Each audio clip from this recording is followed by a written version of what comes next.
Podtacular, the unofficial Halo Universe podcast, presents episode 481, Signal Hunters, recorded live on May 7th, 2015.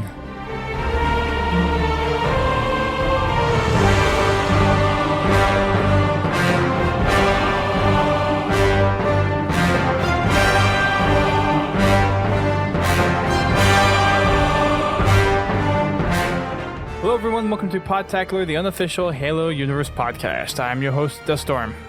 And I'm your other host, Biowolf. And we're here with Godzilla Tea and Hot Sauce to bring you the latest and greatest in Halo news, given we already did our Hunt the Truth stuff for the week, and we have quite a bit to talk about. We had quite a big community update on Friday from last week. We have the Hunt the Signal contest. We have Griffball Hub getting fully funded for their Kickstarter. We have lots of stuff going on this week in terms of news. So we're going to just go ahead and jump straight into things. First up is the big community update that got put out last week. This is a big one. I don't think we've seen a community update quite this large other than patch notes or like the community, or not the community, the content update notes. I don't think we've gotten something this large in a while, because this thing is pretty huge. Yeah, it's quite extensive. It goes through the cover art puzzle that was solved, linking off to the Cannon Fodder article that Grim Brother 1 put up last week. Talks about quitting and how that affects ranks and how reputation gets factored in, how the matchmaking system adds to that reputation, how it uses reputation to match you up with people. There's a lot of details in here across a lot of different aspects of Halo right now, both the Master Chief Collection and Halo 5. I like the detail they went in onto the on the quitting penalties and stuff, and you know how they're gonna track it, and you know, so that it doesn't just affect you in Halo, it affects you overall. You know, you quit enough matches, your actual reputation on Xbox One drops. Mm-hmm. And this is something that they're still looking at, how people quitting and people betraying others in game really affects your overall reputation, because just doing it once, they're not really going to count that against your reputation. It might hurt you temporarily in matchmaking, but if you show signs that it's not really intentional, it's not going to affect your reputation at all. Whereas if you do something repeatedly over and over again, that's when it starts to hit your reputation. And they said that, or Bravo said, they're still trying to tune that and see how it really fits in with the system. And they're working really closely with Xbox Live to make sure the way that they're updating and using reputation from Xbox Live standpoint is accurately reflected in game and provides a good experience for players across the board. Unless, of course, you're one of those people that is betraying and quitting and making the bad experience. You'll get matched up with people with other similar tendencies. Mm-hmm. I hope it starts taking effect really quick to people, so where they start learning, because I played a couple games of Big Team last night, and people were still just falling out. Like we had 2 enemy players left after last night, and after like 2 minutes of playing. Like I really hope that they start enforcing different things with that. That way they kind of get hopefully booted. That'd be nice. Mm-hmm. So I would like to see something along the lines of what they did. I think it was in Halo 3, maybe even Halo 2, where if you quit so many games, you were given a temporary timeout. Yeah, Reach did that too, if I remember correctly. Actually, I think it was Reach that actually did that first. Was it Reach? I'm pretty sure Halo 3 did it. It may have. I never witnessed it, so. I mean, I rarely quit, but I think after quitting 3 times or so, you had a 10-minute penalty or something. Yeah. That would be nice if they brought that back. Well, I think as far as, you know, penalty in the game, yeah, if you quit a bunch of matches in a row, yeah, I'll give you a timeout, you know, a 20, 30-minute timeout. And if you continue to quit, then it needs to affect your your reputation. Mm-hmm. And I think that's a good system to help keep people from doing the D-rank stuff. Because, you know, if you go in and you start, you know, quitting to lose rank, it will affect your overall reputation on Xbox Live, and then you're not going to get matched with you're going to get matched with people that do the same thing. Yep. It's kind of an incentive not to do that. I mean, there's, still, nothing to keep them from not playing while they're in there or, intentionally losing, but that's a lot harder to de-rank doing it that way than just going in and playing a little bit of the match and then quitting out. Mm-hmm. Yeah. One of the things that they mentioned, or I keep on saying they, what Bravo mentioned in the update is they're really only looking for behavior that seems non-accidental. So just quitting one game, whether because you're just getting creamed or being frustrated, or you have to leave to go somewhere, or if your connection drops for some reason. They're not looking at that to really take a hit against you. It's still recorded and counted in their algorithm for tracking, but if it's just happening one time out of like 1 or 2 hours playing through, it's obviously that you didn't really mean to quit and you're not having the nature and the tendency of quitting over and over and over again. Same thing with betrayals. And without reading the whole thing, there's 2 bullet points that Bravo put up regarding reputation with how quits and betrayals work. So for quitting, he says, all quits are automatically tracked and recorded. It is worth noting that we're monitoring the state of games and evaluating additional parameters to determine the severity of the quit, including how many players have already quit the match, etc. Additionally, we understand that on rare occasions, you may need to leave a game, run out of the house for an emergency, or your internet may drop, amongst other unforeseen events. If you're not an upstanding citizen, a small number of quits over a long period of time will not negatively impact your score enough to cause you to drop reputation levels. Which, that's pretty much makes sense, I think. I don't think you really need to explain that any further. As for betrayals, he says any player who betrays their teammates more than what is considered accidental behavior will also receive an automatic report and may be kicked out by the host or betrayed player. And that's something interesting to note. Similar to the above, a poorly placed plasma grenade every once in a while will not place you on the naughty list. So I wonder what he means by the host or the betrayed player. I guess the host for custom games? Because I don't think you get the option to boot somebody if you're the host in a matchmade game. I think it's just the person that's been betrayed. So I'm guessing they're talking about custom games in that.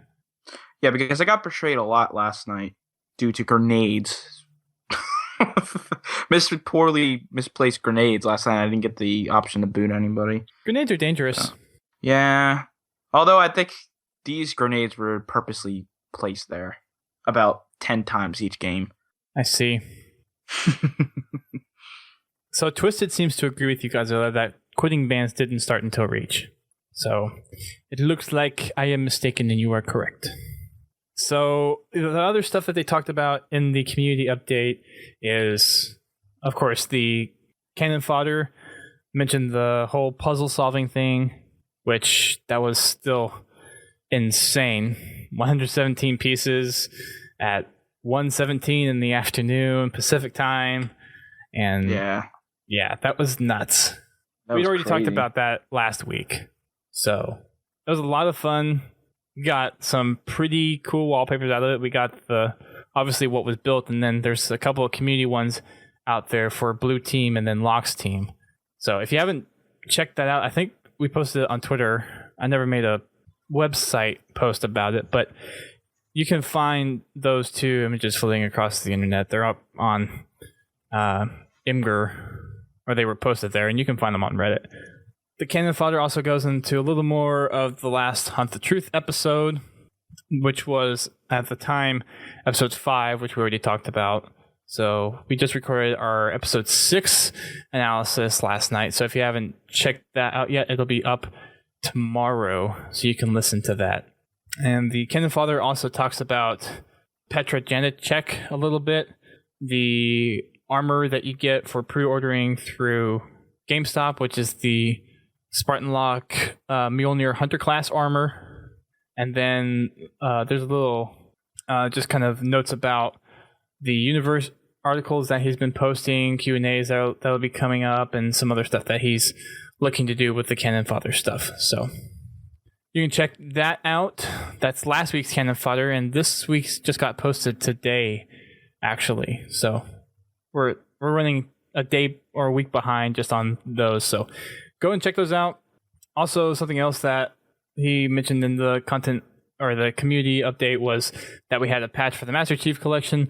We're supposed to get a hot fix for the party issues, although I haven't heard anything of it coming out yet. Has anyone else heard that?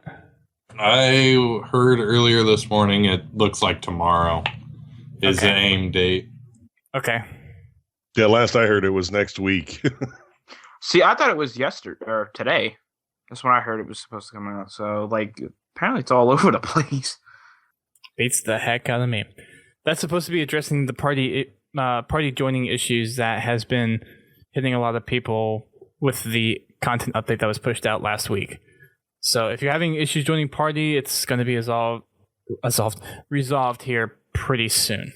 And there's also some stuff that he mentioned in here about matching up with leveled skills. So if you go in with a mixed party of levels, it's going to widen the search parameters to fit a range of the levels that you're going in with. And they're obviously tweaking that system based on the whole quitting and betrayals and based on community feedback as well.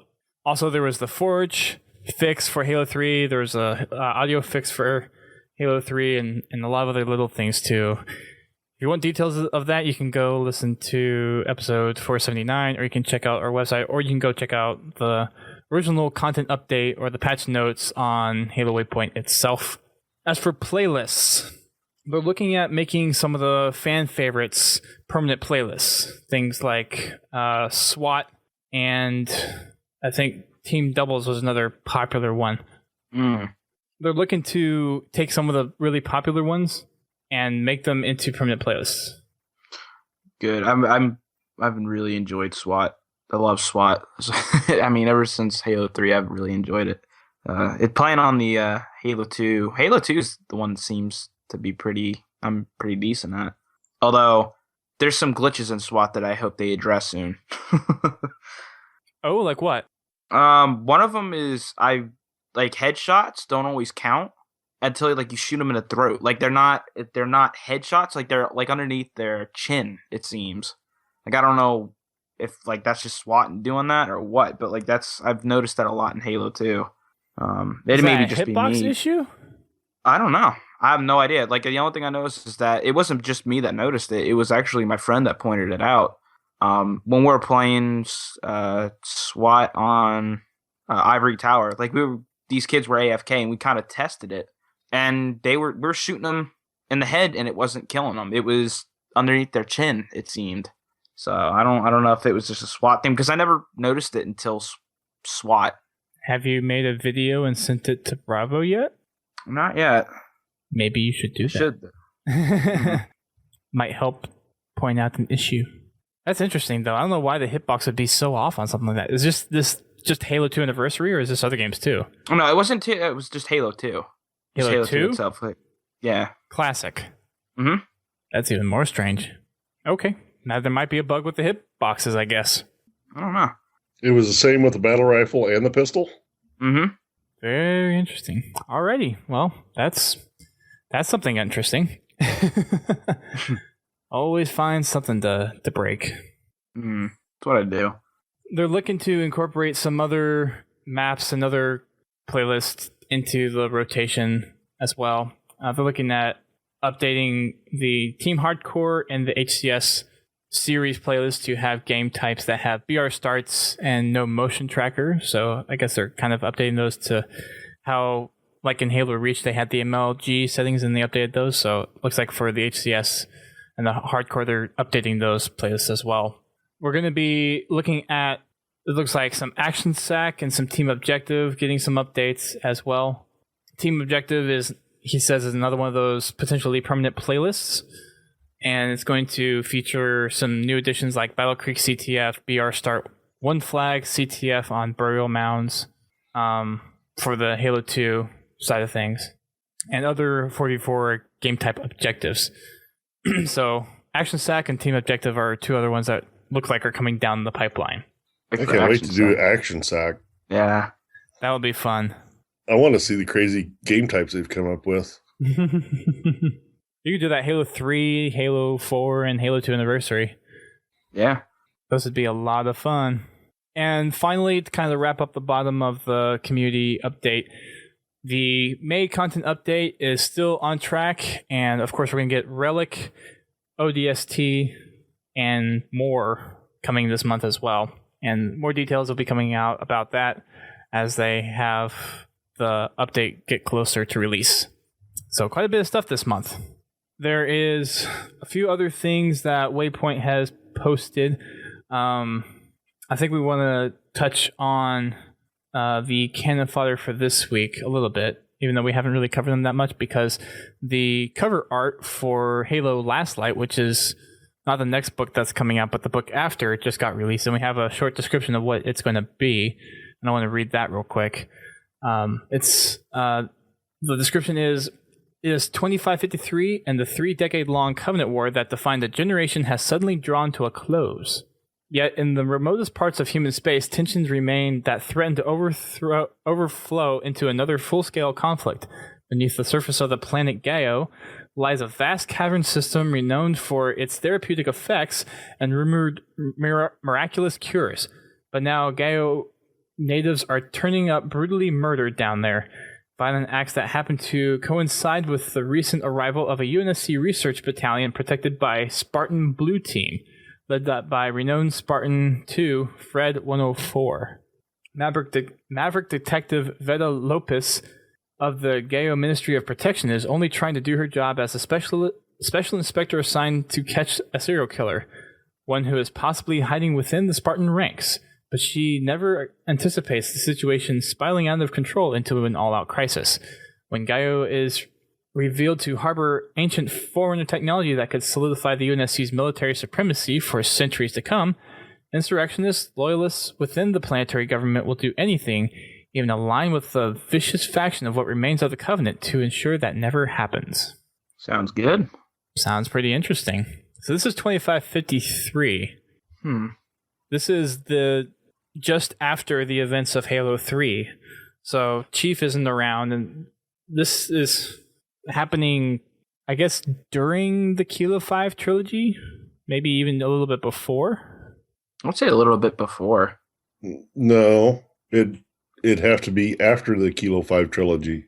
Why? Because isn't Fred on Onyx? Not after Ghost of Onyx.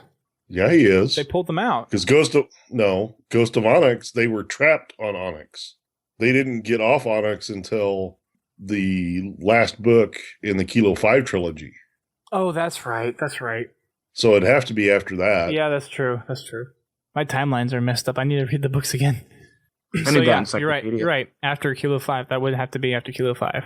So that would be after Thursday War, right? Because I remember reading that, but I haven't read the last book. Actually, it's happened. They're rescued during... Or was it during Glasslands? No, they're rescued... When are they? They are rescued in the second book. So Thursday War, yeah. Because I have read Thursday War, and I do remember it happening. I have not read Mortal Dictata yet. Yeah, because Mortal Dictata, it deals more with the moral implications of creating the Spartans. Gotcha. So this is after the Kilo 5 trilogy. Hey, we get some Blue Team action. Yeah, right? Yeah. I guess it'll be kind of a introduction to some people of who Blue Team is who haven't read the books before. How many people do you think are interested in books now with the Hunt the Truth ARG going on that maybe didn't read the books before? I don't know. That's a good question, because there's a lot of friends that I know that weren't really, they're more casual. They didn't really care about, the lore or books or anything like that. But now that I kind of showed them, they didn't even know about the Hunt the Truth thing that was going on. Like they just play the games and kind of leave from the story from there. But I kind of showed them that, and they're like, so where does this lead into, and different things like that. And I kind of told them how things were going, and they're looking to get into the books now, which is interesting enough. So from my standpoint, I would say people are more looking forward to get into the books a little bit more, especially when Halo 5 is coming out, to learn a little bit what's going on. Mm-hmm. So I would think more people would want to be looking into it. I think people are interested, but I don't know how many people will actually take the time to actually read it. And that's my biggest concern personally. The other thing I'm interested in too, though, is how many people that have, or what do people think that listen to the Hunt the Truth stuff but have never read the books? Like they're basically kind of living within the universe themselves because they really don't know any of this outside fiction of where John really came from, all of that. So it'd be interesting to see how people who have never read any of the novels or know any of that external fiction have perceived the Hunt the Truth podcast and their revelations to what Ben is finding out through the podcast. I would love to have someone on the show who is listening to Hunt the Truth but has never read any of the books and get their feel on how this is going, because that's a luxury that we don't have as being big Halo enthusiasts, because we know a lot of the details there is to know within the Halo universe. Granted, we're not super smart like Grim Brother 1, and I don't think we'll ever be, but it's just a perception that we can't have. So it'd be awesome to get somebody on here who has that perception, who has that experience of actually living within the universe like these characters are in Hunt the Truth, and see how their reaction is. I wonder if my friend would honestly be interested in talking about that, because he's listening to it now and he hasn't read any of the books and he's looking forward to reading the books. Mm-hmm. So it'd be interesting to see if we could get him on to talk before he starts getting into them, to see where his ideas go. Yeah. That'd be interesting to see. And if anyone out there knows of people who would be willing to talk about it on the podcast that haven't read the books but are listening to Hunt the Truth, please send them our way, because we would love to get their perspective on what they think is going on, get their theories, and overall just see how viewpoints differ between those who are hardcore Halo fans versus those that are just kind of going along. They play the games and they're all of a sudden getting this interest because of like people either talking about it or they're finally actually more interested in the story. So if anyone has anybody that fits that description, please send them our way, because we would love to talk to them. I'd like to know how many, I don't know if there's any way to track this, but how many unique viewers there are to the Hunt the Truth website. You know, how many hits is that website getting a day? And how many downloads is it getting on iTunes? Yeah. Well, no, I mean just the website itself. No, I'm saying in addition to it, it would also be cool to see how many downloads they're getting, whether through SoundCloud or iTunes. Yeah. Well, See, I think on iTunes you can probably see that, can't you? I don't think iTunes specifically. You can get host stats that will tell you what's been downloaded and how many times. So there's ways to get it. I'm sure SoundCloud has something similar to it, but it'd just be really interesting to see what the numbers are on this. I agree. I completely agree. That's one of those things that's, given that there's only a small population that is really interested in the campaign story, it'd be interesting to see how big that population actually is. Mm-hmm. Personally, I mean, I use iTunes for all podcasts I listen to through my iPod, but it's weird because I use SoundCloud more than I would use it for iTunes. Like, I think the experience is a little bit better on SoundCloud than iTunes, because you can see people's messages and different things like that. Mm-hmm. So that's something from this week's Canon Fodder that I wanted to pull out. And there's also a little hint at the Hunt the Truth stuff, just kind of recapping on what happened this week. And there was also Hunt the Signal that came from the podcast this week as well. If you listen to episode 6, you would have, or if you actually listened past the outro music, you would have heard something that sounded like Morse code, which actually was a spectrogram that led to stolengauntlet.com. That went to a YouTube video for an ad that looked like a Ford commercial, 15 seconds long, but also had the same distortions that the Xbox UK video that came out about a week ago had. That led us to huntthesignal.com. It also had a segment from the Bullet trailer with Stolen Gauntlet under the bullet as well. Nothing new there, really, in terms of content within the video. Just a lot of the same stuff, but something important to note, and we actually talked about this last night on our Hunt the Truth episode, but this commercial with the disruptions in it was actually shown in movie theaters for the Avengers previews in some places from what we've seen people post on Twitter and Facebook and stuff. Yeah. Yeah, like I said, I seen the Lock trailer during when I seen it. Actually, my friend's seen both of them. Now that I'm thinking about it, he went to the same movie theater I went to, and they had both trailers, Lock and Chiefs live action trailers. So it's interesting. Quite interesting. I think I might have to sneak out and see the Avengers this weekend.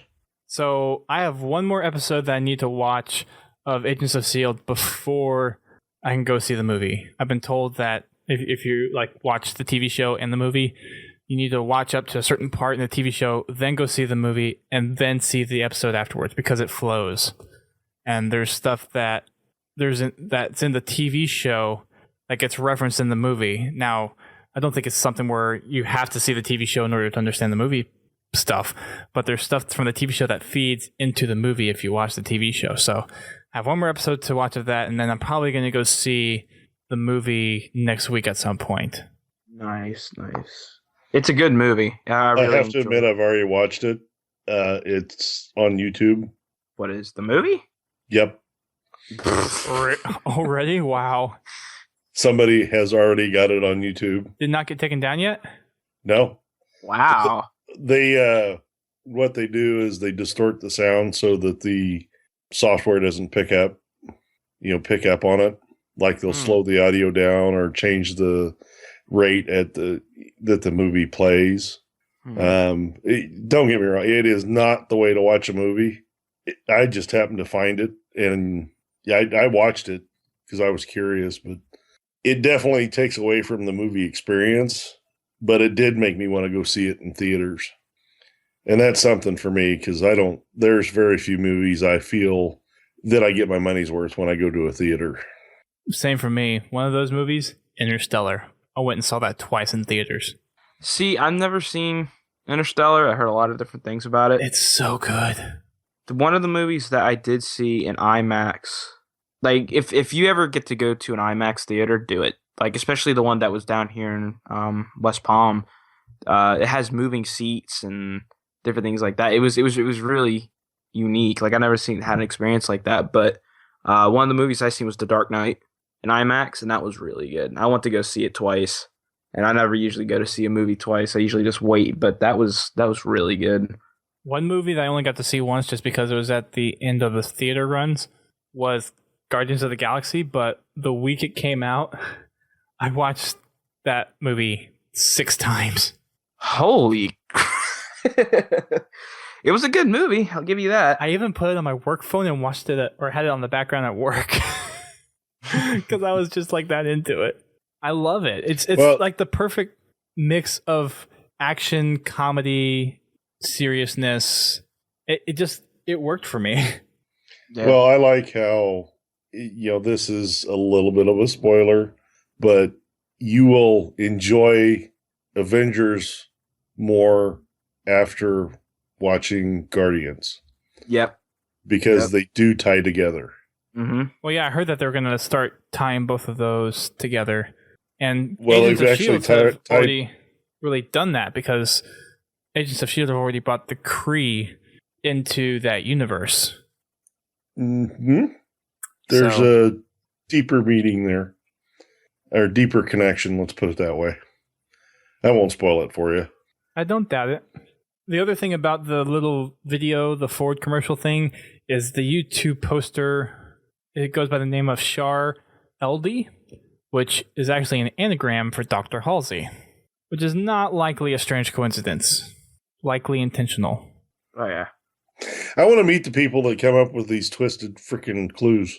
They just got to be totally screwed in the head. Oh, dude, they'd make my brain hurt. Like I've actually have a friend that is like that. In the you could take 2 topics and he could combine like 2 completely opposite topics. He could combine like Call of Duty and Halo and find somewhere along the lines of how they intermingle. Like it's weird. Like I know how people like that kind of work, so it's interesting. I'll give them that. It's an interesting story to go off of. The weird thing about this, though, is there's a weird association with Stolen Gauntlet because if anyone has done the Hunt the Signal contest yet, which we'll kind of dive into more detail here in just a little bit. But for the first chapter, for the first transmission, there's something in there talking about we're being requested to do this thing by Stolen Gauntlet or something. I'll pull up the text real quick. But having StolenGauntlet.com and then Dr. Halsey in like being the one that posted the video, that's kind of a strange coincidence. I'm not exactly sure where that really fits in, but the line for it's actually transmission 0. Sorry, the text is: "My name is Jameson Locke. You are a non-volitional AI created for the purpose of determining vulnerabilities of Mjolnir combat armor per Stolen Gauntlet. A red alert failsafe in the event that any Sierra asset were to operate subversively outside mission parameters and operations protocol. Complete your tasks discreetly." Stolen Gauntlet is mentioned in there, and the only other reference to Gauntlet I could find in Halo canon from Halo Wikia, from the Halo Nation, was Gauntlet Team, which was a Spartan 3 team in New Alexandria covering evacuations of the city, but that's about it. So I don't know if there's any other real connections to Gauntlet or the term Stolen Gauntlet other than what we just got from the Hunt the Signal stuff. But if Jameson Locke is saying that you're determining vulnerabilities per Stolen Gauntlet, this failsafe event, why is that being referenced in the video possibly posted by Dr. Halsey? Anyone think about that? Nah. Apart from right this second, no. I don't know. It's a good question. Still trying to figure out how, where Halsey is in the universe. How the heck is she posting videos? I'm sure she has her ways. She's using her data pad, obviously. Of course. Pens actually did find on some website, on a website, that the Tumblr page has had 118,772 unique visitors. Is that like a Tumblr stat you can get? No, this is a website that Penn's linked to. Compete.com. Yeah, I don't know how noteworthy any of those are without really going into actual raw like statistics. Yeah, from the website. I don't know how those really work. I don't think that they may not be that accurate, but still, that it's got to be at least in the ballpark. I suppose, yeah. It's a lot of freaking people. That's quite a bit. It's a little bit. The Hunt the Signal stuff, I guess we can go ahead and get into that. Since we got the announcement from last, what was it, Friday? Is that when it started peeking out? Well, no, it would have been it would have been Sunday because of the Hunt the Truth episode. Yeah, what am I thinking about? Anyways, it linked to a countdown at huntthesignal.com, and then Wednesday morning is when the countdown ended. And we knew from a little bit earlier in the day on Sunday or Monday that there was actually a terms and conditions, so we knew that it was actually a contest. And the contest portion is you and 3 of your friends are supposed to be solving these puzzles that get put up every now and then. We thought it was daily, but nothing has shown up today since it started yesterday. So it's probably just on a fairly consistent basis, maybe every week, something like that. But you solve these puzzles, and you actually have to coordinate these puzzles together. So you have to do certain actions all at the same time, everyone in your team of 4. And once you get that done, you complete the puzzle, and what we saw was a URL that had been encrypted, and we found out from the smart people of Reddit that it was a Caesar cipher based off of the chief's birthday. And then we found 5 different images that, get ready, we're doing another puzzle. Like, we just didn't spend a lot of time doing one, but we're having more puzzle pieces to put together. I like this though. The fact that you have to kind of work together as a team to get these out, like kind of put these. It's interesting. We haven't seen anything like this before. I mean, we've seen some unique things pop up for different games, but I like this a little bit more than I've seen before. I just don't want to do puzzles over and over and over again, like piecing them together. Oh, I don't have a problem with it. I love puzzles. We did it once. I don't think you need to do it again. Well, actually, technically, we didn't do anything. I'm talking about we as in the community. Yeah, I know. I think this. I don't think these puzzle pieces are going to be the size of the box art thing, I doubt it. but it's kind of an interesting way of doing it because the way they're talking to you, it's like you're an AI and you are trying to decipher a weakness in the armor. So that means you need to look at the diagram of the armor, and they're giving you the diagram in pieces. Hmm. I have had a conversation with one of my buddies last night. He goes, "Would you honestly want your face in Halo?" Like that's something that he really asked. Like he goes, and it's kind of makes me wonder. It's like, how would they use it? I think that's what scares me a little bit more. It's like, where is your face going to be put up? You get put on a flood form. Oh man. Oh, I imagine they'll probably do like they did a lot of the other people, and just you'll be on some random marine. I have a feeling you're going to be a fire team because it's a team of 4, and we have blue team, which is a team of 4. We have Locke's team, which is a team of 4. I have a feeling you're going to be a fire team. You're going to be a Spartan fire team somehow in the game. Yeah, pretty cool. That's possible, yeah. Maybe if it's an extension of Spartan Ops. Maybe you're the new squad that Spartan Ops is going to follow. Oh, I don't know. man. I mean, don't get me wrong, it'd be cool. I mean, why I not, guess though? it's possible. It's possible. Yeah, but wouldn't they have your voice in there too? I mean, well, they don't have to. But I mean, look at Ben Jarreau. In the comics, he's a white dude, but he's acted by a black guy. No, It's true. I'm just being completely I know, factual. I I'm know, not being judgmental. No, or anything. I know. No. I understand. But no, it's interesting to see. One of my friends actually had a theory is to somewhere along the lines have it on a poster. I don't like a billboard or something, kind of like a shout out in a way. I thought that was pretty cool. I like the whole fire team thing a little bit better, but Yeah, I was kind of thinking more along the lines of an Easter egg type deal. yeah. I think it could very well be a fire team because why else would you stress a team of 4? And you see a team of 4 in the Hunt the Truth puzzle that we did for the Halo 5 cover art. You see 2 teams of 4 there.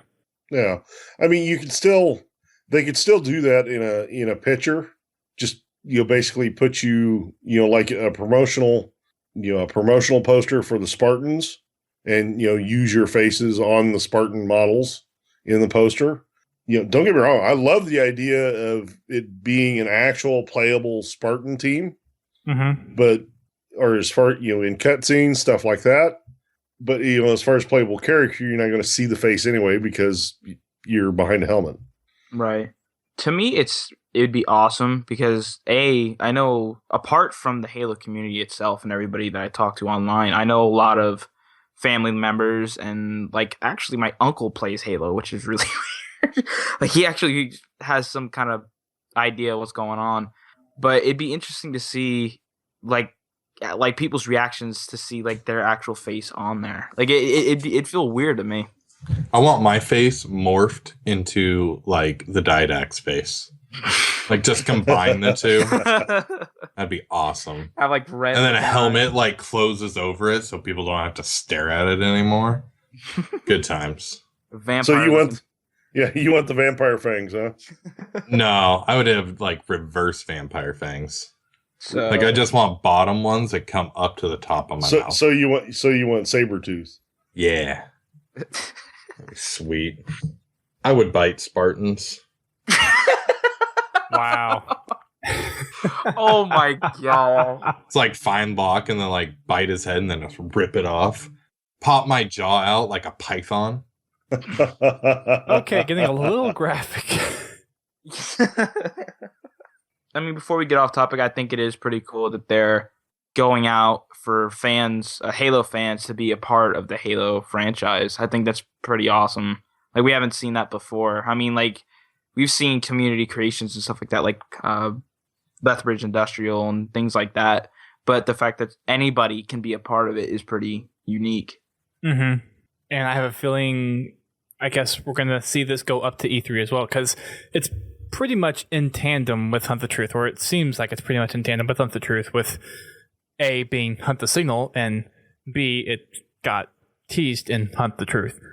If this is a week-to-week thing, I think we'll see this basically go up till E3. Mm-hmm. Yeah. I just wonder what their end reveal is for Hunt the Signal. It's obviously going to play into Halo 5 somehow. If we're looking at armor ways to infiltrate and weaken the armor, right? It's going to be... Maybe. I just kind of got this creepy feeling about where it's going to end, where we're giving Locke the key to defeat Chief. Well, referring to a previous podcast, you might as well just kill off Master Chief because he's not that important. Oh my god. Are you really going to bring this up? Yes. Let it go. I'm just going to leave that comment alone. Well, you brought it up. Let's move on, shall we?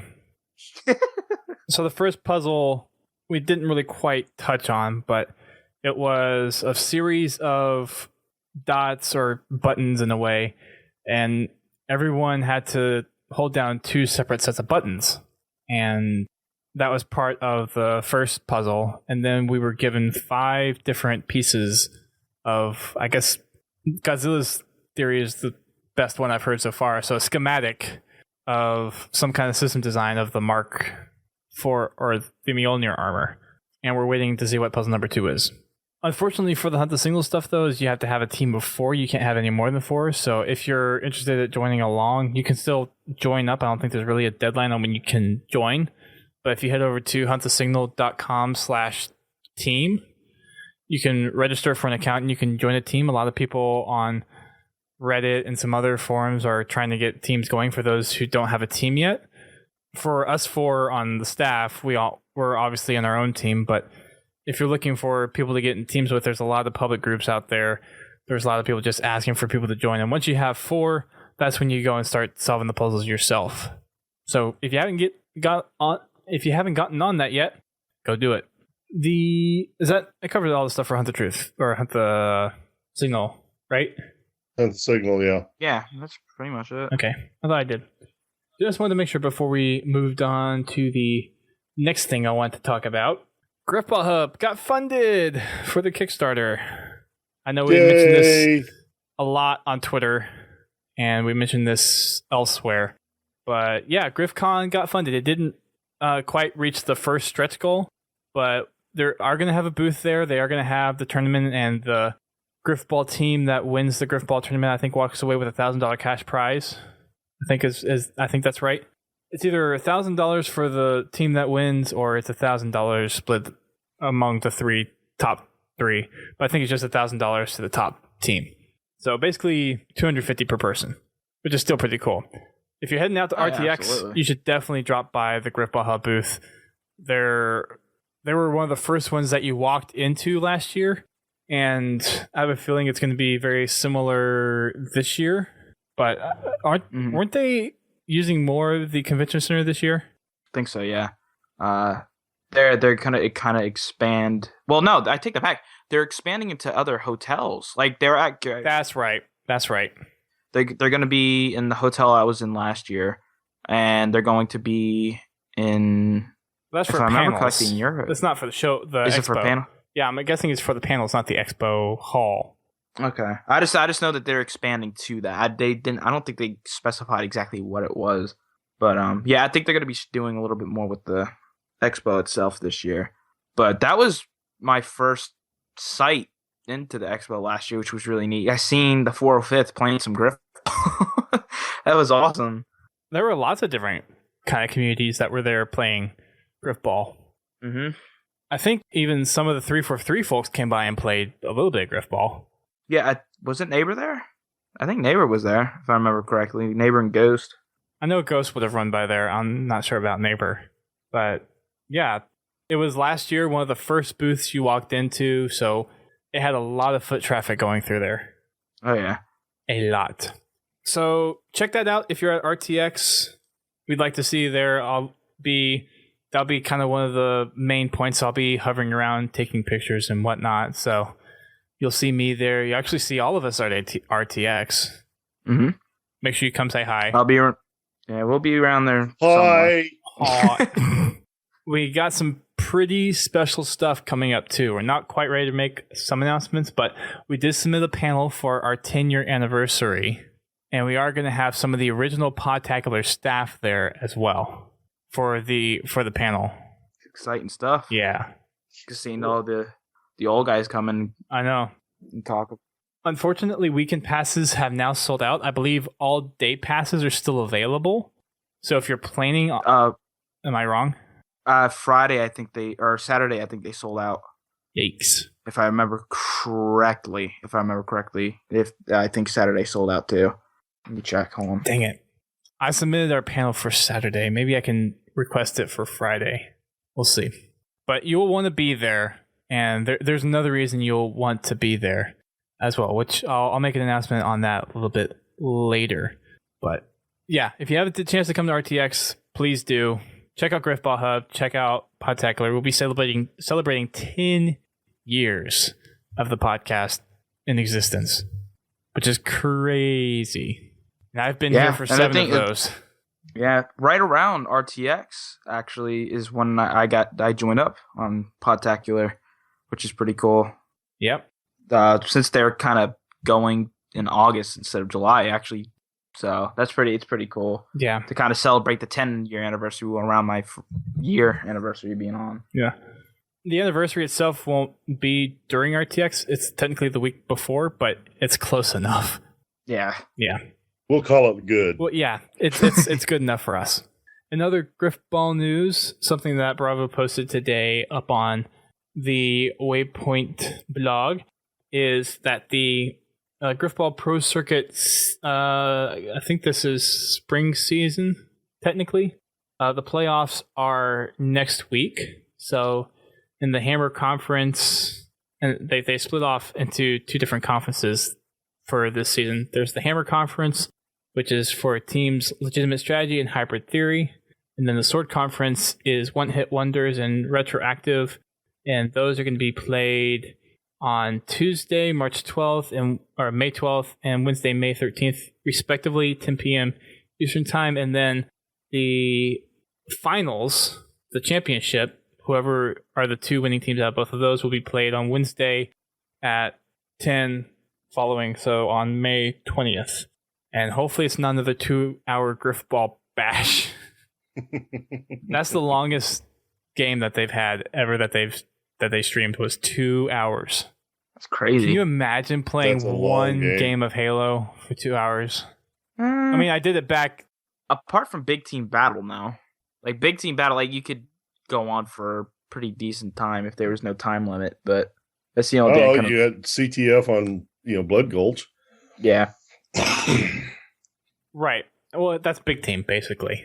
If you're playing Blood Gulch on 4v4, wait, you're telling me that you played Blood Gulch 4v4 for more than 2 hours? Uh-huh. Whoa. Are you right in the head? What the? That's wow. I guess major props to you. Let's put it this way: we had a couple of guys there that were really good with the sniper. I see. Like they were peeling people out of warthogs. I had an hour and a half round on Zanzibar in a 4-round 1-bomb in Halo 2. Mm-hmm. That was when sudden death lasted forever. Oh. I held the bomb for an hour and a half right underneath Camo Tower by the dumpster, and people would just jump right over me, thinking like I was out on the seawall. I just kicked it there forever. And then they all went seawall, and we didn't kill them on purpose. I walked in and I armed it, and we won the game. It was awesome. Wow.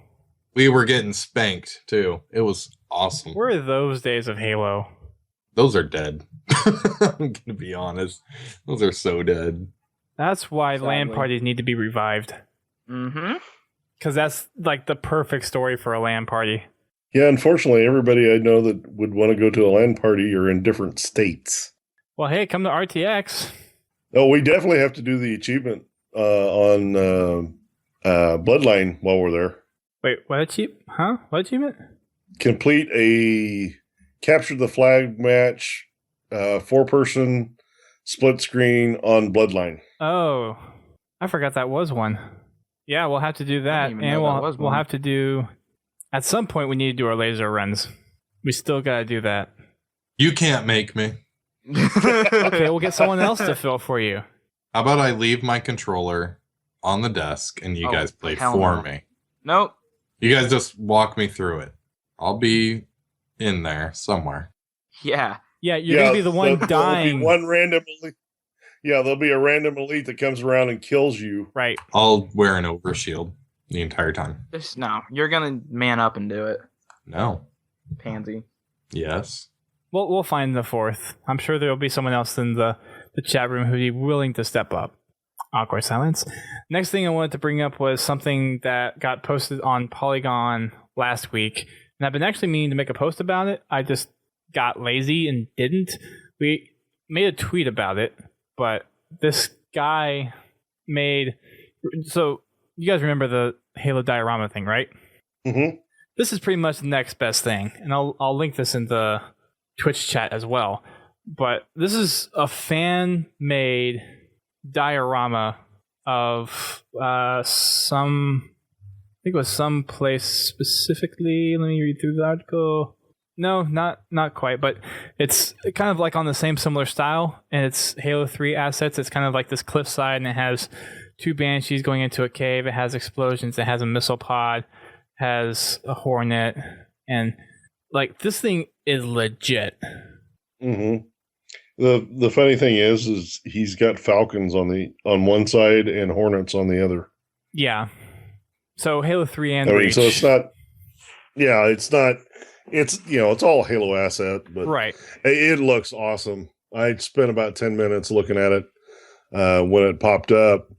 Downloading all the high res images and really looking at it. And, man, I wish I had that kind of patience. I know, because this thing is just utterly amazing. It's a 4x6 foot display, 4x6 feet, and has Massive. a canyon on the backside with Banshees and Falcons and Hornets and Warthogs, and I mean, it kind of explosions. It's kind of like High Ground in a way, or at least it has a similar vibe to that with the sniper tower and the some of the other things in there. But like this thing is just amazing, and he uses the McFarlane Micro Ops figures in here. Got a couple of those. And this thing is just like awesome. It doesn't cease to surprise me how much time people put into something like this and it turning out awesome. Like one of the coolest things that I really want to see is the diorama of Halo 3 of the trailers that they used for that, like the little statues and all that. But like some of the stuff that people come out, it's like it's almost in some cases better because it's unique looking. It's really, really awesome what people come up with. Well, the Halo 3 diorama was disassembled, wasn't it? Yes. Was it? Yeah. It's in pieces. I mean, it's I spread saw between Microsoft Studios and Bungie. Yeah, I It's saw all And over. fans pieces of have it. pieces of it. Some fans have pieces of it. Yeah. Oh, I didn't know that. One of the guys on YouTube, this relates to Destiny, but they took a tour of Bungie, and I thought I saw a piece of it on display. It is definitely there. I can confirm that. Something he can confirm. Which is Yay! yay. Which it's a sad thing and it's a great thing all at the same time. I mean, it's great that fans got a piece of the diorama, but it's also sad to see that it was broken up. Well, I mean, just the amount of detail that was into it was just unbelievable. I mean, if there was, I really wish it would be in one piece. I would really want to see that. You could see pieces of it, but it's not the whole thing. And I don't know, that really does suck. I mean, it's cool for the people that have the pieces in the community to be like, I got a piece of something that everybody wants. Like it's not often you can get a piece of history from something you love so much. Well, that's why I said it's a good and a bad thing. It's good that there's people out there that appreciate it and they have that piece of the Halo of Halo history, but all in that same sentence, it's sad to see them cut up this beautiful piece of art, which was absolutely enormous, but it's still seeing it in its completed or its complete state, it was awe inspiring. Didn't it take something like 3 months to make? Something like that. Probably. It's been a while since I watched the video on it. Yeah, me too. I got the videos still on my Xbox 360 downloaded. Like I never got rid of them. They're still there. Do you remember the interactive experience that you go online to Halo3.com and see the details and every little, like all the major pieces? That was... I wonder if that's still on Bungie's website. Was that a Bungie thing? Because I thought that was like go to Halo3.com, and now Halo3.com I don't think really redirects to that site anymore. I think that was basically taken down. Yeah. That was... Everything from the old days is pretty much gone, unless like there's a YouTube video of it somewhere. I mean, I'm sure you can. Well, I haven't tried recently, but archive.org. You could still, if you had an old link to your someone's profile, you could still access your metal chest and all that on the Bungie site. But there's not a direct link on it anymore. Like I've got an old link of my profile that I can click on it. Well, that's Bungie. That's Bungie.net though. Halo3.com is something completely different. Yeah, that's. I thought it was on the Bungie site as well. I don't think so. I'm pretty sure it was just Halo3.com. I don't know. It makes me wonder what it would look like today though if it was a site, because back then it wasn't like anywhere near as like high definition as it was. I mean, like imagine if they ran that in 4K and see even more detail they put into it. Like that'd be crazy. Mm-hmm. You know what's interesting? Oh man, I lost my link. Uh-oh. Oh well. You know what is really interesting is Halo.com doesn't go to anything Halo related. Doesn't it go to like a fish or like a boat? Some kind of store? Like yeah. Yeah. It's really weird. I actually have one of their lights, believe it or not, for one of our boats. But yeah, no, that's interesting. It really makes me wonder if 343 would ever do anything like that. Promotional products. Well, no, I'm saying something like a diorama of that scale. No, I'm saying that's what Halo.com goes to, sorry. Oh. So like stationaries, mugs, bags, pins, all that kind of stuff. Stuff that has no correlation. Pretty much. I wonder how much traffic they get because of Halo. I'll bet you they get quite a bit. Anyways, I just thought that was interesting. Tangent over. And Halo.net doesn't go anywhere either. The next thing to bring up is a video that got released from an interview that was done at EGL's Battle of Europe last year during the Season 1 ACS tourney schedule. And there are quite a few quotes that got pulled from this video in a few different places. And Frankie talks about some of the development for the Master Chief Collection and how Halo 2 Anniversary was really designed to bring back a lot of the similarities from Halo 2 into the competitive scene for Halo again. And one of the things he mentioned was how quickly a lot of the Halo pros who were good in the day back in Halo 2 were able to quickly pick up the controls and the feel for Halo 2 Anniversary, which I find that pretty interesting because they feel like different games to me. I don't know about you guys, but they have their distinct differences to me. Absolutely. Yeah, no, definitely. Aside from the graphical fidelity and obviously the interactive elements, of course, but well, yeah, the two game engines play differently. The feeling of the movement, the hitboxes, and then you throw the 60 frames per second in there, and it really alters the way that you play the two games. For me, the biggest adjustment for me was the higher frame rate, and it's something that I've noticed. And I noticed it when I started playing Halo 2 on PC, because I was able to run it at 1080p 60 frames per second, which it made a huge difference in how I perceived the game. So, and plus you're running in Anniversary, you're running a hybrid game engine, which is not going to react exactly the same as the Halo 2 engine. So I could see where people could see differences there, but the fact that he made the comment that the pro players picked it up so quickly, I mean, that's why they're pro players. Yeah, very true. One of the big things that people took away from this was Frankie saying the Master Chief Collection was a black eye to them, and it's obviously something that they'll not just like push aside. They'll take that as kind of a lessons learned type of thing, and they're still looking to fix the Master Chief Collection to be the game that people deserve. Of course, we've mentioned this on the podcast before, and he just kind of reiterates the complexity, just kind of how outrageous even something like the Master Chief Collection is when you have 5 different teams working on 5 different games and pulling it together into one product. He even comes and reiterates the fact that stuff that they saw in testing, they were not expecting in the retail environment.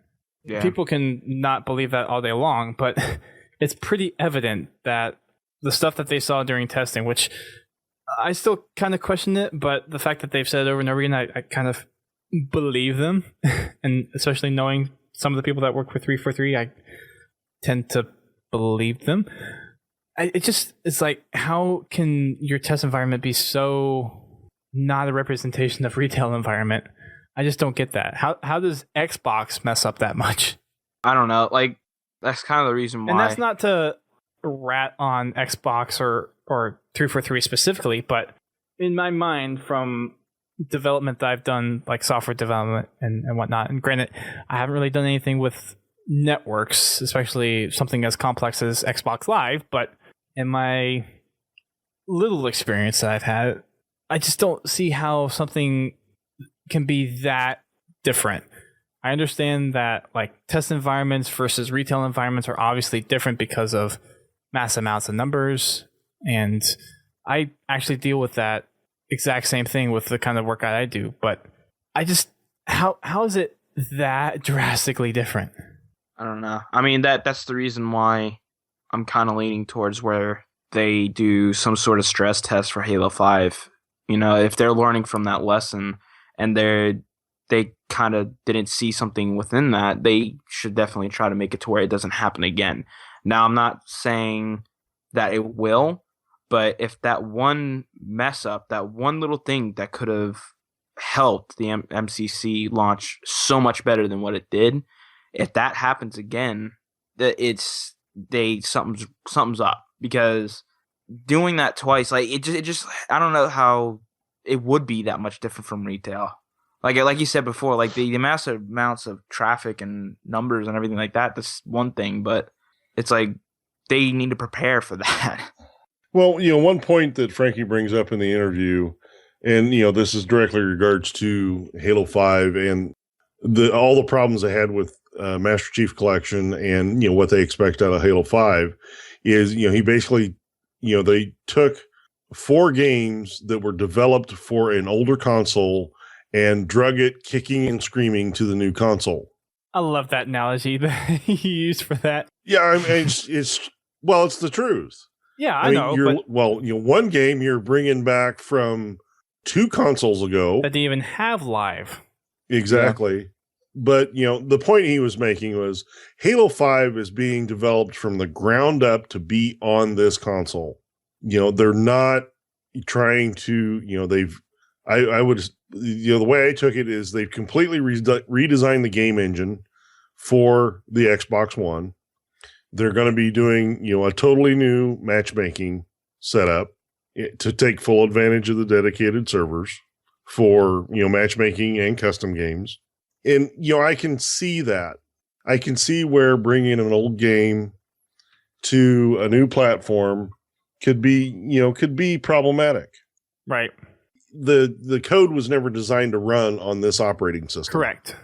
It is what it is. And one of the things that people will either kind of sit back and accept or they won't.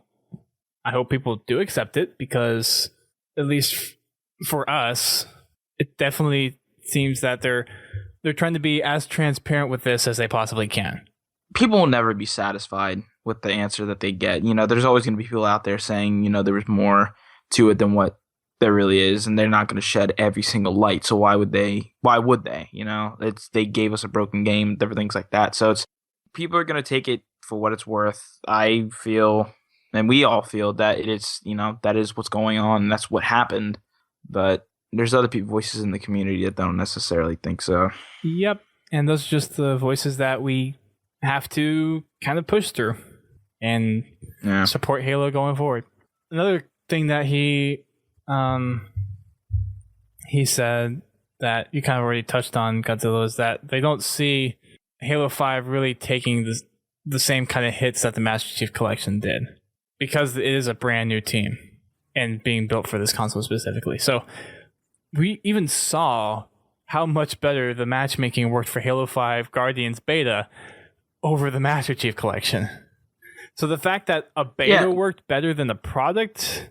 But they weren't using the servers that we're going to be using at launch. No. That was peer-to-peer, if I recall, in Halo 5. That wasn't dedicated servers, if I recall. I don't remember hearing them say it was peer-to-peer. I'm not sure. sure. I may have to double-check, but... I thought that was cloud-hosted. I thought it was. The only thing that I can say from that is that it was a hell of a lot better than what we got with Master Chief Collection. Oh, yeah. Like 100 times. But the one thing I will say, though, that a lot of people seem to have trouble with is NAT issues. Because when one NAT is incompatible with the other, and I don't know how this is going to be when it launches, for some reason it crashed the multiplayer every time that there was incompatible NATs. And it made, like Josh said, you know, we were investigating it because like I was having the biggest problem out of all. You know, like me and Duquesne couldn't, you know, team up. I mean, me and Haas got into a couple games and then someone else joined in that had a different NAT type and then just completely booted me out completely. So it makes me wonder how that's going to get fixed. That's the only issue that I honestly seen in the beta. Apart from that, it was almost, I'm not going to say flawless, but it was almost where it should be as a full game. Mm-hmm. Yeah, I experienced some game crashes and, you know, being kicked out of lobbies and stuff like that. But, you know, it was completely playable. Yeah. Mm-hmm. You know, it was, you know, when you got into games, it was, all you had to worry about was playing a game.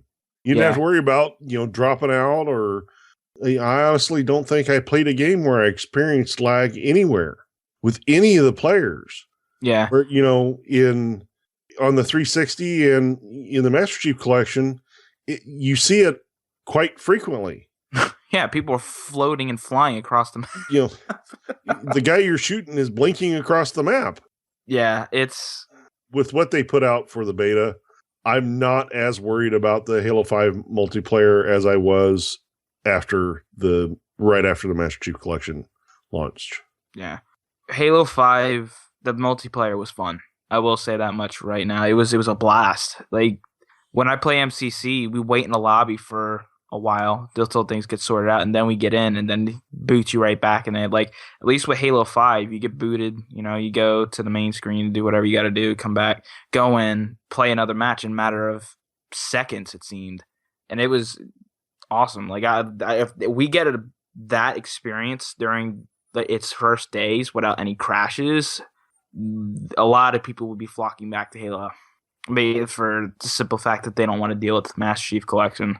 I think I'll still come back to Master Chief Collection, even though I've tweeted it out before. I believe Halo 5 has a chance to be the highest praised Halo of all time. It has the potential has more potential in being more. I mean, it's all up to preference because you can't get a room of 10 people to come together to all agree on what the best Halo was and the order. But I think Halo 5 just has this feeling behind it right now. And regardless of what Master Chief Collection has been to this point, I think the future is very, very bright. Yeah. Mm-hmm. Yeah, for sure. I mean, from the multiplayer experience that we got, granted, there's going to be some changes. You know, they said that there was going to be some changes, and we know what those are. And if they deliver that same multiplayer experience that I received in the beta, I'm satisfied. I'm more than satisfied because, like, when I was playing that, Halo 4 and people are gonna squawk about it all day long, and I don't really care. But like Halo 4 was broken. Like the mechanics of it, like not like descope, sprint, different things like that was just it was horrible. But I liked that fast pace of the game. You know, I liked a lot of things about it, but it wasn't what I wanted it to be. But Halo 5 felt more of a competitive game compared to what Halo 4 was. Like it really did. Like it felt like between Breakout and just Team Slayer in itself, it felt amazing. Like, and the map layouts were awesome too. And the fact that they introduced sprint in the way that they did, I felt was good. You know, like I said before, people can go back and forth on sprint all day long, but I felt the way they did with the shields not regenerating and things like that, and not to mention clamber. I think they did a really good job with, because clamber was one of the things that I used a lot.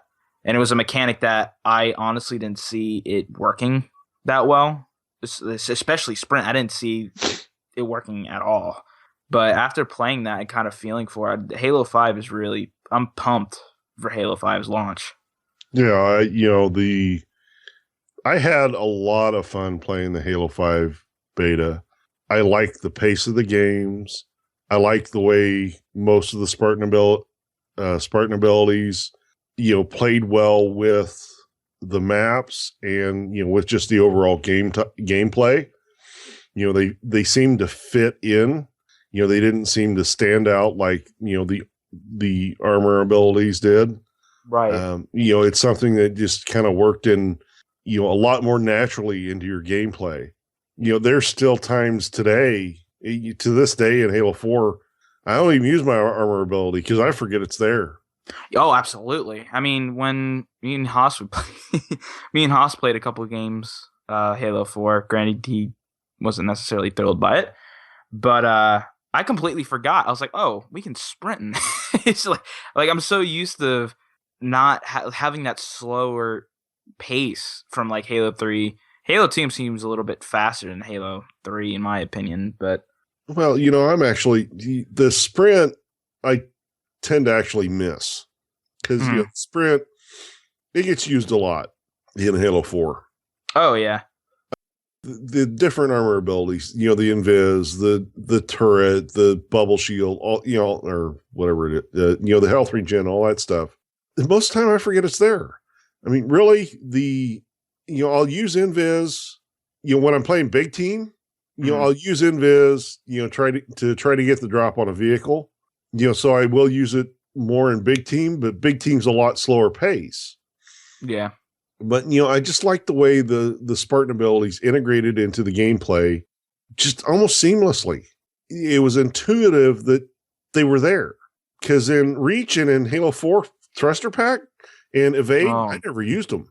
I used the heck out of Thruster Pack in Halo Reach. Yeah. No, I hated it. Well, I mean, this is just my play style. They just never incorporated into my gameplay. I liked the way that, the Thruster Pack, the Sprint, and the Clamber, it was like I'd always been doing it. Yeah. I picked it up and I integrated it into my play style, within a game and a half. It merged right into my gameplay style without having to, tell myself, oh, wait a minute, I can do this now. Yeah. I have this ability. It just naturally, once my hands learned the buttons, it worked out. Yeah.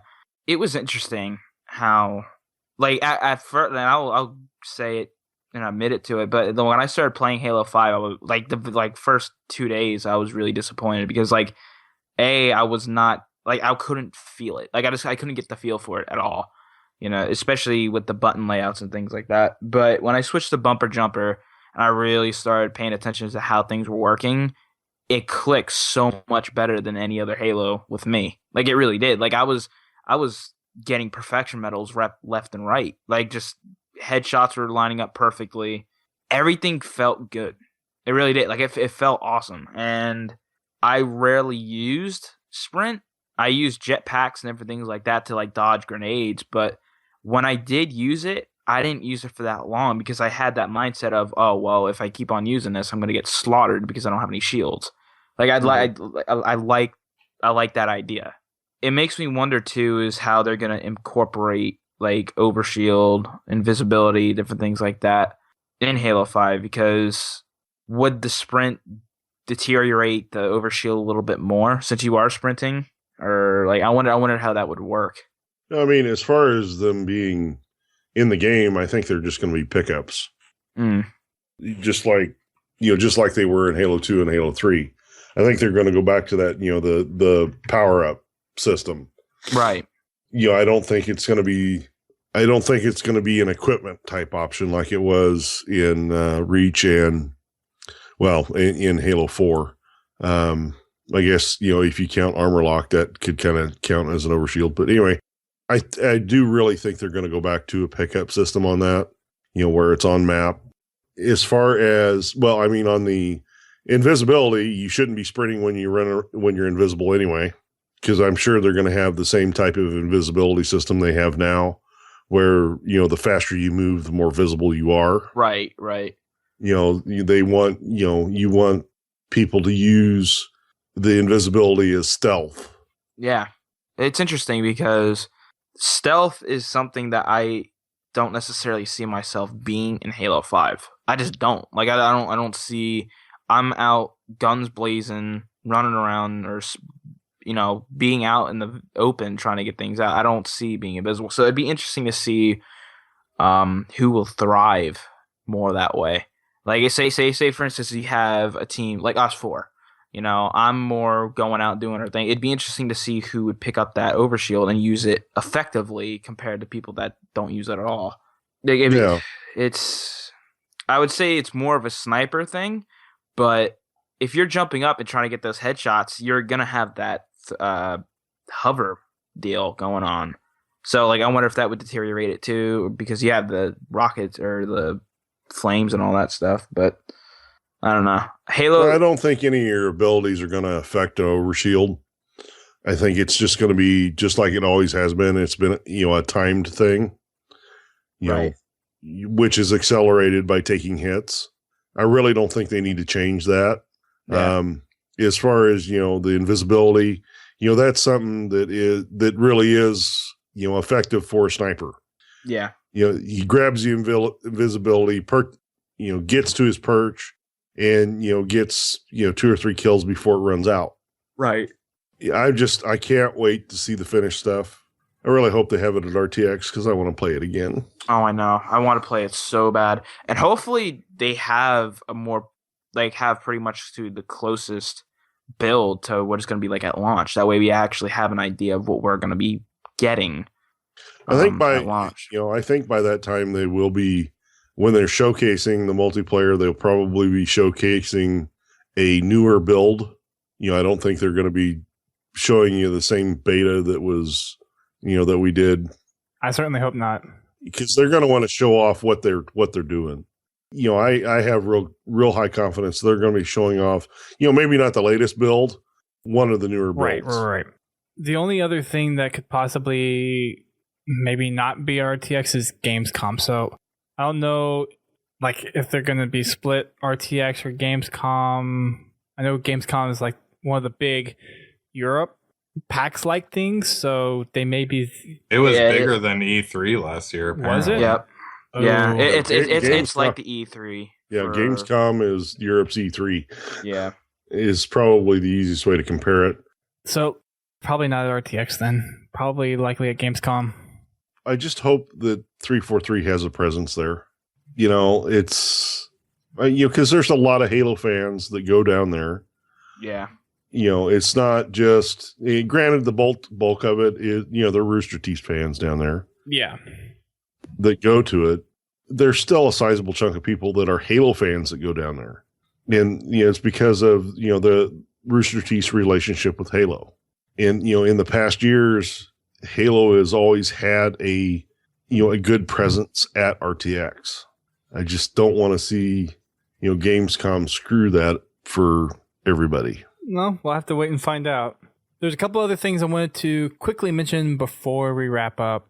The first is, I think this was last week, but there's going to be a 10-inch Spartan Locke McFarlane figure, and you can read a little bit more about that on the Waypoint blog. It's mine. Mine? So I'm Mine? so getting it. It's mine. Mine? Mine. I don't remember what the didact was. He's sitting right there. I can't remember how. Bio, we can't see you. You can't. Yeah, this is a podcast, not Audio. No. I'm it's a TV show. No, I'm saying like I see the didact. I just don't remember how tall he was. I'm just making a reference, but like they did a really good job with the didact. So I love McFarlane Toys. Is that stuff that they put out? They put a lot of time into it. It's quality stuff. Yeah, I would love to start collecting those things, but There's a lot of them. I live in a duplex and I really don't want to move that stuff. Yeah. After I get my own house and I have a room I can dedicate to it where I can put it on the shelf and, the only thing I have to do is dust it occasionally, then I'll start collecting statues. Yeah. Yeah. So there's that one. And then the last thing is we're actually featured in the Griffball Hub comic. I've been on there Well, you mentioned are. a few times. No, we are. Podtacular is. But who are they talking to, Dust? Me and Bio. Where is Bio in there? Oh, okay, never mind. Yeah. Sorry. Yeah, we're the focus of a Griffball comic this week. I've been mentioned, I think, 2 or 3 times before, but this is the first time like Podtacular has been like pretty distinctively prominent in the comic. So if you guys head on over to griffballhub.com and check out Comic 128, you can check that out. And to kind of plug what was in the comic, they're doing their 254th episode this week. So check out the Griffball Hubcast and check out the Griffball Pro Circuit Championship in 2 weeks. Do it. Do it. Do it now. Do it. That wraps up the show for tonight, ladies and gentlemen. We will be back next week with another episode for our Hunt the Truth analysis and another episode covering the news. And I'm guessing by that time we'll have Hunt the Signal Transmission 2, Chapter 2, whatever that's going to be. So make sure you're around for that. We have a $10 code to give away. How should we give this away? Trivia. Ooh. Trivia. What kind of trivia do you have to throw at people? I can think of a couple things. Yeah? Oh, yeah. Of course, you're catching me on the spot now, but... Hey, you gotta be ready for this. If you're gonna answer, you gotta be ready to provide, sir. That's true. If you're speaking up, you gotta be ready to act on it. I'm just trying to think of what we were talking about tonight and make a question up from there. Let's see. How about name 3 Spartan 2s that died after their augmentations? Wow. Ooh. I don't even know the answer to that. That's you could do that. Will we have a way to verify? Yeah, you got the list in front of you, Hoss? Because I don't think I've ever even seen those names. We don't even know all the names. Yeah, I don't think so. I think that might be a little out of our league. How many Spartan 2s did we... Or wait, hold on. Let me rethink that. How many Spartan 3s have we encountered throughout the Halo games? Throughout all Halo games. Let it be the Reach, ODST, all of them. How many have we How encountered? many we've encountered? Yeah. Yeah. Why? What's wrong with that? That should be a pretty easy question. Not to some people. That some people don't know the backstory to it. So, I mean, No, granted, you said in the games, not in the lore. Well, no, I'm saying like they don't know what Spartan. They know they're Spartans. They don't Name all of Noble Team. Oh wow, Noble 1, 2, 3, 4, 5, and 6. Well, one of them, we'll give you one of them. One of them's Noble 6. Yeah, that's the one we'll give you. Come on, this is easy. Well, I just put a tweet out, so let people get in here for a minute, but I guess we could do that.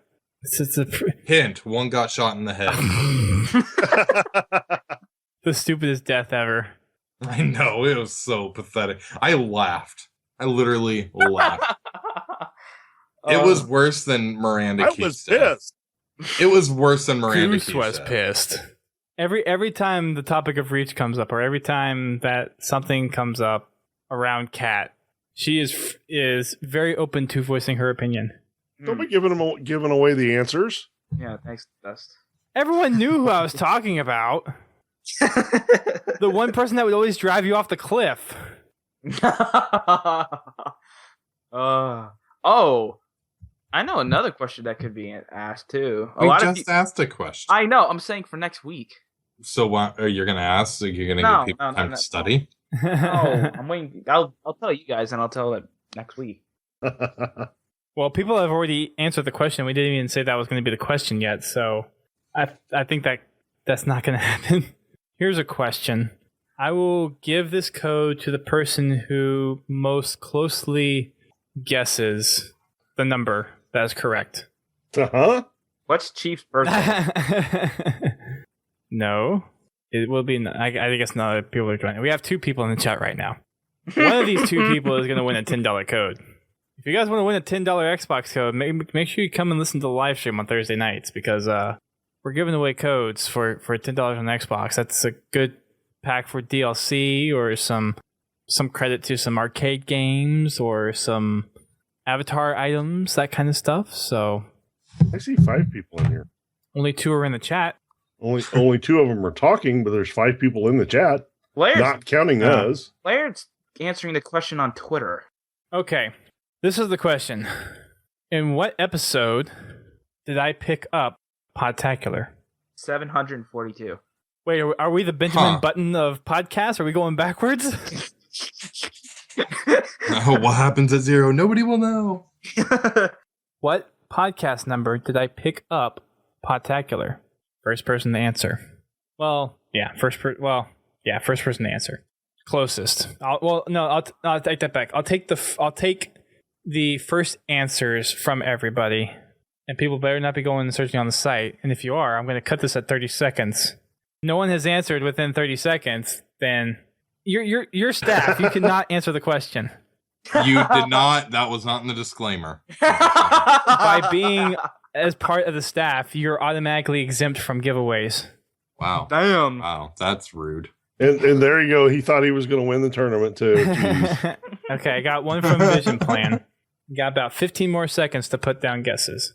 That means by the time you're hearing me saying 15 seconds, you already answered anyways. It's too late. It's your cutoff time. I changed my answer. I said I'd only take the first answer from people. Yes. Haas is disqualified anyway, so it doesn't matter. Exactly. What if I cleared the chat? I still see the chat, dude. Doesn't clear it for me. Damn. All right. Time is up. I see 2 answers. I see Vision Plan 205 and I see Pins Halo 215. And Laird put a date. I said what podcast number, not date. The correct answer was 162. So Vision Plan, you get this $10 Xbox Live code. Thanks for playing, everybody. Good try. You will hear similar kind of trivia at the Podtacular panel at RTX. And you'll also have a chance to win even more prizes there, too. I'm giving a big tease to what's going on at the panel at RTX right now. Cool, I'm going to be in the crowd. You will, actually, so... Yes, but you're still exempt from winning. But you're still not qualified. I'm going to wear a mask. You won't know it's me. I'm pretty sure we will, Haas. All right, I'll put it like this. Now that you say it, I'm going to be like, all right, you have to take your mask off to claim this prize to show that you're not someone that we know. You won't recognize me because I'm going to look like Jesus. You can't tell Jesus no. Dude, you're going to go on the plane and people are going to be looking at you like, what? Because I'm going to be wearing a robe. Okay, this podcast just went in the very wrong direction, so... Sir, your robe is too short. Oh.